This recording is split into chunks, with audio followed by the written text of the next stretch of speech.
everyone. Today I'm going to take you on the first tour of the new garage deck garden. So I know I've shown you bits and pieces of planting up different sections, but this is the first full official tour of the space that I have been thinking about since 2023. As a quick recap, we moved into this house in 2020. The deck was rotting, and it turns out that the ceiling below it was also rotting. So in 2023, we first started talking to the people that were going to redo the deck. Then work started in, I think, April of 2024, and they were finished with this deck by the end of the season, but it was too late to plant anything. So this has been the first year that I've had plants up here. I still need to put irrigation in, but I'm really, really excited for this space. This is also the only outdoor space that has shade from the pergola, and I've definitely already sat under the shade when it's been too hot to sit outside on the rooftop deck. So let me show you how this garden is looking. We are standing right outside the door where you first come out to head to the garage deck, and this is probably my favorite view, although I will definitely say that about likely every view that we have up here. But this is the one that turned out the closest to what I've been imagining in my head for the last couple of years. I knew when I got this arch trellis that I wanted that to be the entryway, and I wanted to have flowers climbing up it. I also knew that I had these flower boxes I got last year, and I wanted to have colorful flowers along this path. Now, I did think I might put my husband's herb garden here, but I wanted to have a little bit more space for that. And I think I am glad that's more on the main deck where we get some more sun. So this is the main pathway. Let's come in close and I'll show you what I planted. And what's also exciting is that I have some of the same plants, but in different sun exposures. So I have some that get shade to part shade to something that gets full sun of the same plant. And you can kind of see the difference in how they grow. Starting on the left-hand side of the walkway to the deck, I have just a plastic pot that I got from Amazon, a black plastic pot. This has one of the compact hydrangeas. This is Let's Dance Big Band. It's not flowering yet, but there are some buds that are starting to form. And I do have it on just a metal planter that I actually had in the herb garden last year. And I like the added height that this gives. As this grows, I don't know if the stand will hold it, so I might have to come up with something different, but for now, it's working. Then I have these two planters that I got from Gethsemane Garden Center last fall during their sale at the end of the season. Most of my containers I do get either at the end of the garden season or over winter because they tend to be cheaper than if you are actually looking for them during garden season. So I've had these, I knew I wanted them to go here, and I was actually a bit nervous if they were too wide for the walkway, but they're definitely not too wide for the walkway. Each of these are planted the same. They get roughly about the same amount of sun, but that one over there just gets slightly more because in the afternoon, heading into evening, there's like an angle that the sun goes to that actually hits that hydrangea, that box, and that planter. I will link below where I got all these containers. This is the only one I might not be able to find since I did get it in store, but I absolutely love it. There was this one with the sunflowers. I think there was one with grapevines, and I just think they're really pretty. So inside of the metal planter, I just put a black plastic window box that was actually sitting right next to them, so that was very helpful. And in the planter box, which has drainage holes at the bottom, and then this is open at the bottom as well, I have on the ends 2 of the Supertunia Mini Vista white petunias. Next, I have 2 of the Sun Patience Compact Rose Glow. And then I have one of my favorites from last year, which is the Orchid Blush Sun Patient. This one, and I think this one, actually I think all of them say full to part sun, but where I have some of these, especially in full sun, they tend to get a bit burnt, the Orchid Blush Sun Patient. So these are actually doing a bit better where they probably get about part shade. Now it has been 90 degrees and full sun, so they might enjoy it a little bit more if it's a little bit cooler, but these have really been flourishing in this spot. In between the 2 sunflower flower boxes, I have another just black plastic pot sitting on a plant trap. So I have 2 different products. This one is called a plant trap. I'll show you the other one called railscapes, but the whole purpose of them is for you to put plants on rooftop gardens, deck gardens, in places where you couldn't typically put them. So because we have to have this safety bar here, the space from here to the edge isn't wide enough for very large planters, but if you see how this works, it's actually sitting on a ledge which goes over and around the bar and gives me extra space to put this pot on. This is probably, again, I would say a part sun environment just because it does get hit by the afternoon sun for a few hours. I have in here, I think it was 2 I'm pretty sure I put 2 of the Superbena Whiteout Verbena hybrid. Now this probably could have just used 1. I think I shoved a few too many plants in a few of these pots, but I absolutely love this. I first fell in love with the pink cashmere, which for some reason I didn't get any of this year, but I'm definitely going to get some more next year. But I love having the white on this deck. White isn't usually something I would put on my rooftop gardens, but because there's so much black down here, I really like that contrast between the colors.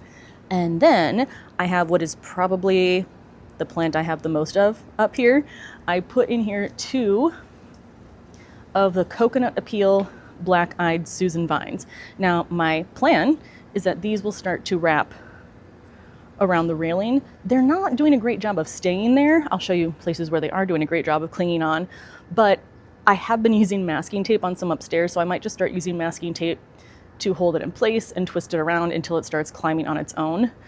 But I just love how this looks, I don't know, a little bit wild, and I think the Superbena definitely adds a lot more color because this does flower quite a bit, the Black-Eyed Susan vine, but I don't feel like they're not flowering as much as they normally do yet. Also, this is not a full sun environment. So again, on this side, I have 2 hydrangeas on each side, 2 of the flower boxes, and then that 1 pot on the plant trap in the center. So now coming over to the other side of the railing, I have 2 more of the Coconut Appeal plants. I will take you up close to show you how this one is actually climbing. And then I have just 1 self-watering railing planter that I found on Amazon. And this one has the pink tiara Supertunia, which is definitely one of my favorite new flowers that I'm trying this year. It's probably gonna be one of my favorites overall. Now this is one of the lowest sun areas on the garden. I know that it's getting sun right now, but it really only gets sun when it shines between these 2 trees at about this time, which is 12 to 1. And the sun stays here for maybe 2 hours at most. So I would actually consider this a part shade environment, which is not what's recommended for the petunias or the Black-Eyed Susan vines, but I'm going to make it work anyway. I'm actually kind of impressed with how the Black-Eyed Susan vine is growing. Even though it's not necessarily going to flower as much as those in sunnier locations, it's still growing like crazy. For these 2, I'm using railscapes. So the same company that makes plant traps makes these railscapes, which squeeze the pot between 2 railings. So I love having both of these in my garden. But this vine has been doing exactly what I wanted it to do without any help from me. So it's been climbing up on its own. It's reached the top there. I will probably help it wrap around the top railing, but this is exactly what I had in my head when I planted this here. So I am so excited. Now again, not that many flowers right now. It is in the shadiest part compared to all of the other plants that I have in my garden. So we'll see how it does, but honestly, if I just get a bunch of thick green vines and only a few flowers, I'm still going to be really happy with how this turns out. Now with this petunia, I have been cheating a bit with the sun exposure. I will show you what I mean a little bit later, but I still think I would get some flowers here, but just not as many if I left it here the whole time, which I have not been doing. But again, I will show you that in just a second. Now we head to the stairs, which is also one of my favorite parts. So I put, again, in just 2 black plastic pots that I had, 1 of the Campfire Marshmallow Bidens in each. And then they're also in plant stands that I used in the herb garden last year. I actually, as far as like smaller pots, didn't have to purchase that many. I just had them lying around. But my favorite part in this little section is this welcome sign. I found this on Etsy. I'll link to her store below, but she also does custom ones. But this one I thought fit perfectly for my garden. And that's what made me plant the Bidens right below it. So I'm in love with this sign. It is like weatherproof, so I keep it out the whole time. And then I kind of MacGyvered this to hang. These are actually pieces that came with one of the window box planters. So it wraps around that low railing, and then I twisted another one down there, and then with the screw that helps to hold the strap on. But isn't this sign just perfect for this garden? The first plants you notice as you walk up the stairs to the garage deck are the sweet potato vines that are in a pot that's right behind the brick wall on each side. This is the Sweet Caroline Upside Key Lime Pie sweet potato vine. It's a mouthful of a name, but these have a habit that trails a bit more up than just down and over.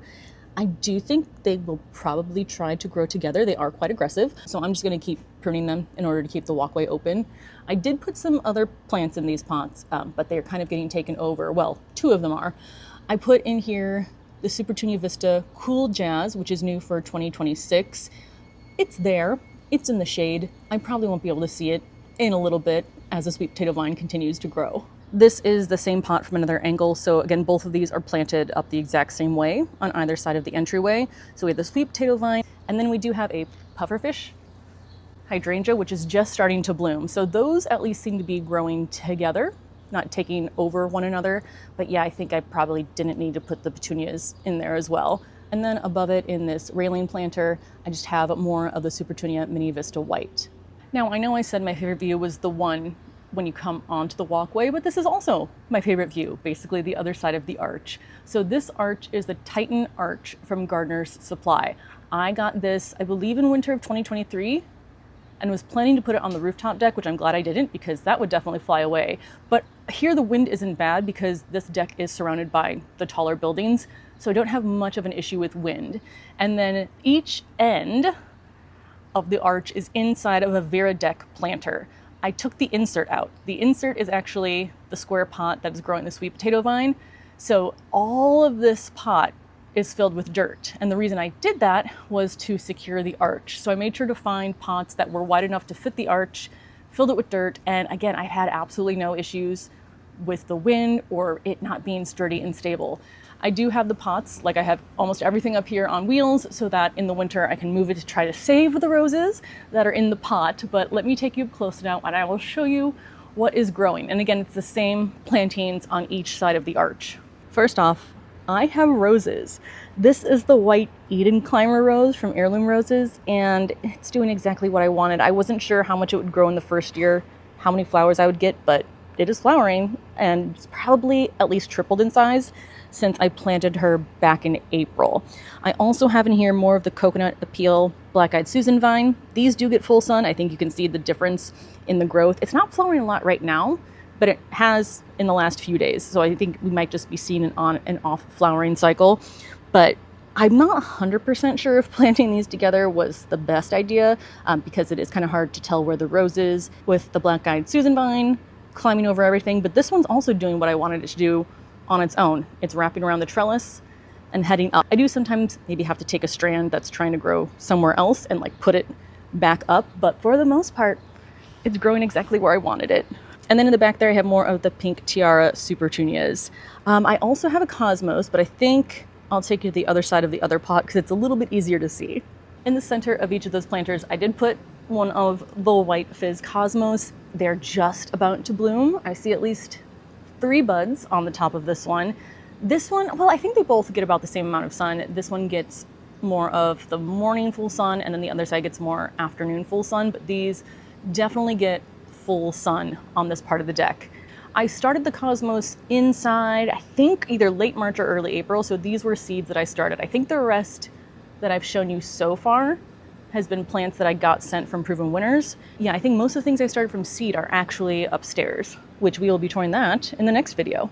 Now moving over to the left from that side of the arch, I do have a tumbler composter, which I just got. I probably could have gotten a single chamber instead of a dual chamber one, but it does happen to just fit into the available space that I had left.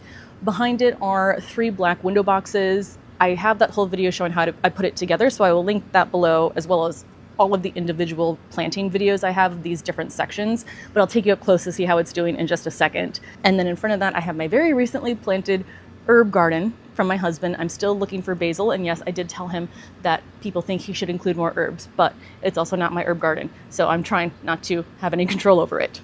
Along this row on the railing, because I can't just leave a bunch of railing space open if I can fit flowers there, but I have 3 plants that I repeated. So again, I have the Orchid Blush Sun Patient. This is definitely a part sun environment. It only gets morning sun and then it's shaded by the tree, but for the one down there, it has been intense enough to burn it. They are looking much better now. I've been keeping up on watering them, and there has been a bit more cloud cover recently, but I just think that's interesting that these say full sun, part to full sun, but at least in this location, I don't think they would like full sun. I think they prefer the part sun. Then I have more of the Campfire Marshmallow Bidens. And then, I think, is this the first place I have Angelonia up here? I think it is. I fell in love with Angelonia last year. This one is the Angel Face Cascade Snow Angelonia. So some grow straight up, which I'll show you those on the other side of this deck, and these cascade. which I love. So that was the kind of trailing part of these containers that I wanted. They're not going to trail like a sweet potato vine would, for example, but just adding a little bit of movement in these containers. I really loved how this turned out, and it was one of those kind of last minute, what am I going to do with these extra plants situations. And next is my husband's herb garden. I think it's literally been 2 days since I just posted the video of us planting it, but here's how everything is looking. I still haven't gone to the store to get basil, and I, for some reason, don't have any basil seeds, so I'm hopefully going to do that soon so he actually has that to use this summer. But I really love these sugar basket tomatoes that I got from Burpee. I'm in love with tiny tomatoes this year, Tiny Tim.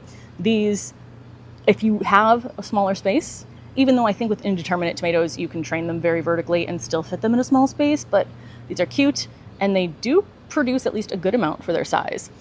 Then we have the oregano, parsley, the catgrass, oregano and more parsley, and basil. And again, these are all of the herbs that he wants to use. Now we have the privacy wall, which I love so much. I love everything, but this is turning out even better than I expected, or even better than I'd imagined in my head. So this is one of the locations that is going to be photographed for the Gardener's Idea Book for Proven Winners for next year. So they're going to take the photos this year for next year's book. And the whole idea behind this was, how do you create some privacy between you and your neighbor when your decks are literally close enough that you can jump from one to the other. I handed my neighbor flowers from this deck to their deck. So not that we don't love our neighbors because they're great, but when you're outside, you do want to have just a little bit of privacy. So I'm using 4 of the aqua pots. So the large square pots are the aqua pot lights. And then I'm just using 3 of regular plastic pots that I've had lying around. And those are not self-watering. Those are just regular. And then I also have trellises in each of them to create that wall of privacy. So I will take you up close and I will show you what's planted in each one. They're definitely, when I overstuffed them. And I think there's only one plant, though, that's getting completely crowded out, but it's interesting to see how these different plants all play with each other.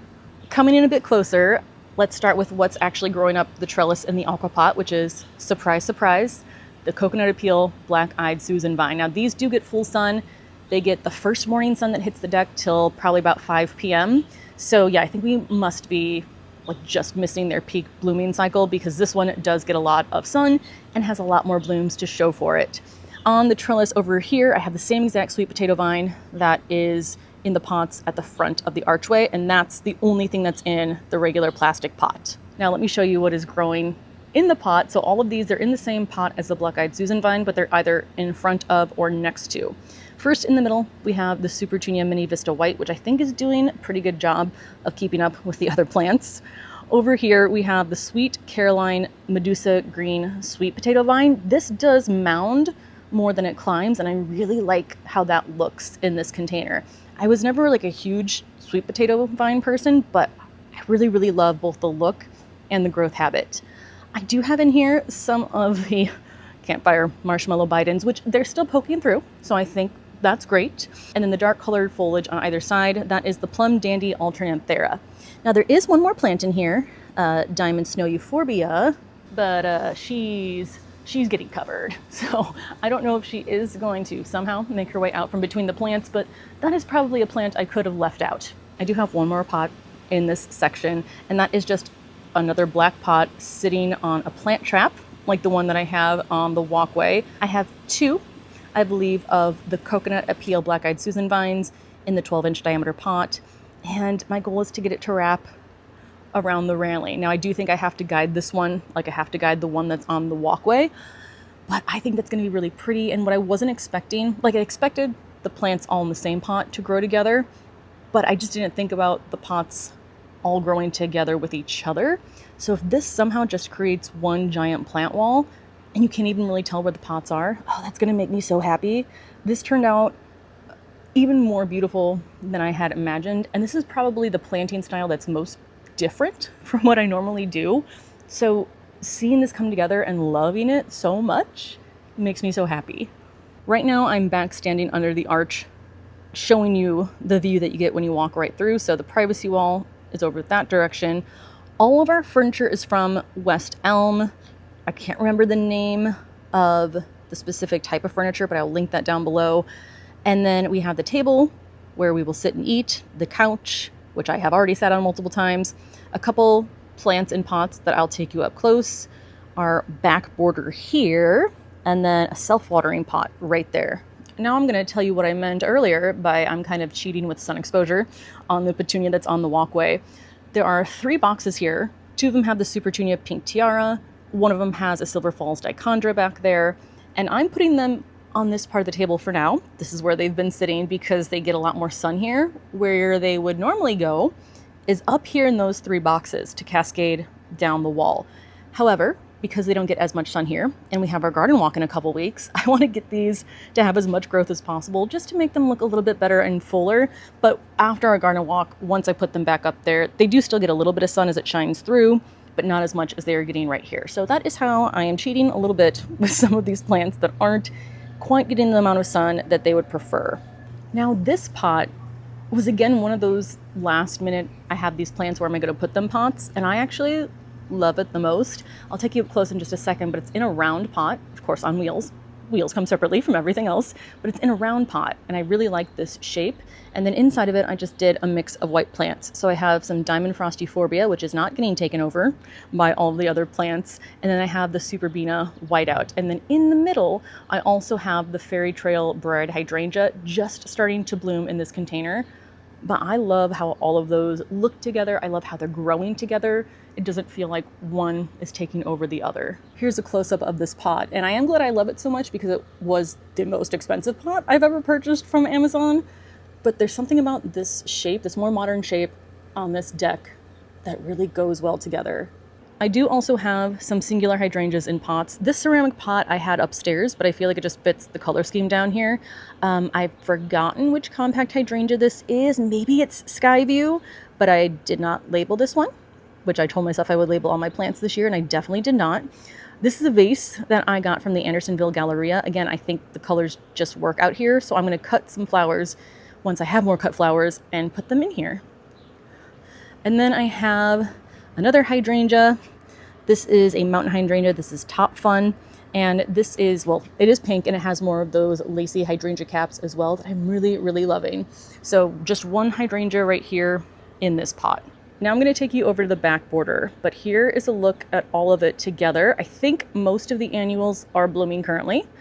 Some of the hydrangeas are just starting to bloom, which is really exciting.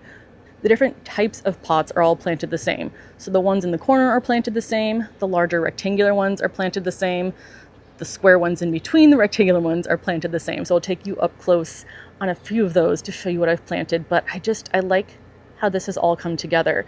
Maybe in the future, well, assuming that the hydrangeas live, I might try playing around with some taller plants in here. But I really, really like how this looks this year. Each of these containers in the corner was free from Grandma's Gardener, which I appreciate. They were teal. I spray painted them black. I told myself I would put another coat on them before I planted them up. I did not. But here's what's in here. I have the Diamond Frost Euphorbia. I have the Rockapulco White Double Impatient. I think the Double Impatients are just my favorite because they look like little roses. There's a bunch of different colors as well. And then I have Silver Falls Dichondra here in the front. And then the evergreen in the center here is a Proven Winners North Pole Arborvitae shrub. So again, hoping the perennials survive and continue to grow in these containers. The annuals I will replace every season. Here's what's growing in one of the larger rectangular containers. There's a lot of white in this one, but there are some pink plants that are growing here as well. So first off, these white flowers here are the Soprano White Impatiens. Everything in this back border is either, well, actually that's not true, shade or part shade, except for one plant I'll show you in just a second. But those are the white flowers there.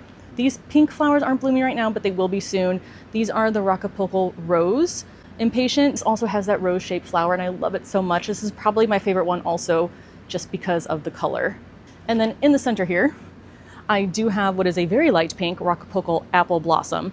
So all of these Rockapulcos have that same rose-shaped form, again, just different colors. But right now it is the Impatiens that are the star of the show. And inside each planter, I do have 3 perennials. I have a Bobo Hydrangea in the center. One of them is starting to bud. I think these are just starting to get some buds on them. And then I also have a little sprinter in the corners of each of these. Again, I'm hoping these overwinter, but I haven't tried yet. My overwintering plan will be to throw a tarp on these and keep them in this location. Now these are also Angelonia, these pink flowers here. These are not the cascading ones. So the white ones in those flower boxes were cascading. These grow straight up, which I really love in these containers.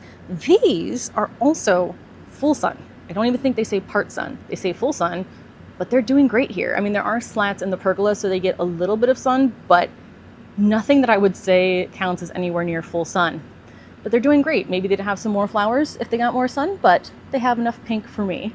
Now in the square pot here that is between the rectangular pot, I have the Soprano Pink Impatiens, and then I have a Scentlandia Sweet Spire. These bloom spring to early summer, so I think they are done blooming, but I love the shape of these. These are perennials as well. They do have white flowers in the spring, which are kind of long and fluffy, and I just think look really cute. So again, hoping these overwinter and continue to grow in these pots. But I'm really happy with my perennial choices, well, and my annual choices. But that's why I'm crossing my fingers that everything does well in here during our Chicago winter. This is another look at the border. Right now I'm standing by the privacy wall. I love it. I think the height of the containers are perfect. Just peeking over the couch. This really makes me so happy. I mean, every area does make me happy, but I love it. And I love that everywhere I look, it just brings me joy. And then swinging around here, this is actually the last section of this deck. I have in here a self-watering container, and then I have 4 fruit trees. All of these containers are from Crescent Garden. Their true drop collection is the only self-watering one. These are not self-watering, but I think these pots were perfect for this deck. In this pot here, in the center, I have a Fairy Trail White Cascading Hydrangea, which again, I love how they're all growing together in here. I have the Tiara Pink Supertunia, and then I have the Supertunia Vista Cool Jazz. The hydrangea did get a little burnt from the intense sun and high heat we've been having, but she's recovering nicely. But again, I like how all of these are playing with each other. And it's only early July, so I can only expect how large this is going to get, although I will be trimming the petunias so they don't go too crazy. And now I have my fruit trees. I actually got these last spring of 2024, because construction on our deck started then. And I was like, I'm sure it'll be done by sometime during the garden season. It was not done until after the garden season. So these were all on the rooftop last year. I overwintered them all in the garage. This year they will have to be overwintered out here because they are now too large and too heavy for me to carry down. But I have 2 columnar apples on each side here. This one is White Icicle. This one is Scarlet Sentinel. You do want 2 so that there is cross-pollination to create some apples. I'll show you how many apples are on this tree so far. I have a Chicago Hardy Fig with some bulbs that I don't remember planting, because that's how I do things, just throw them around and then be surprised when they grow. But I also have some figs growing in here, and then I have a Honey Babe mini peach tree. So let me show you the apples. Oh, and in each of these pots, I just threw some alyssum because I can't just look at empty soil. I have the same issue down here that I do upstairs, where one of the apple trees, this one, blooms earlier than the other one. So I am hand pollinating at the last second when they barely overlap. So this was the only one that formed apples. Now I did already thin these, so there were more on this tree, but I see 1, 2, 3, 4. Don't know if I see any others right now. Tell me if I'm missing one. But I think there were 10 at one point that I then ended up thinning. And I think that's pretty good for a second year columnar apple tree. I think last year I got 2, maybe I did get 3 apples by the end of the season. And the Chicago Hardy Fig, this has grown so much since last year, but there are figs all over. Oh, I'm so excited for this tree.